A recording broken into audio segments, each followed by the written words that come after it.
Susuriin ng mga otoridad kung may bakas ng hayop sa tissue sample ng batang natagpo ang patay at walang lamang loob noong Biyernes. Tinitignan kasi ang posibilidad na nilapan ng hayop ang bata nang mahulog ito sa creek. Posible rin daw na maharap sa reklamo ang lolo at lola ng bata dahil sa umano'y kapabayaan. May news to go si Steve Dailisan.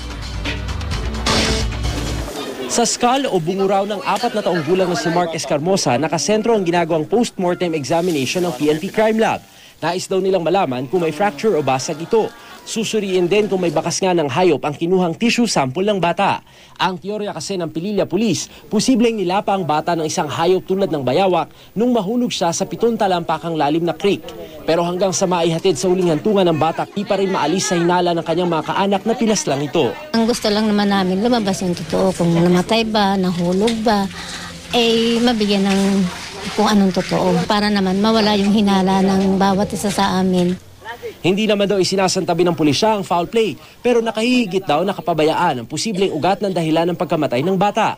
Posible raw maharap sa reklamong negligence ang lolo't lola ng bata na siyang tumatayong legal guardian. Responsibilidad daw kasi nilang pangalagaan ito, alinsunod sa Republic Act 7610 o Protection of Children Against Abuse, Exploitation and Discrimination Act. I-coordinate muna sa DSWD kasi silang main lead agency na magpapail ng ganito. Okay.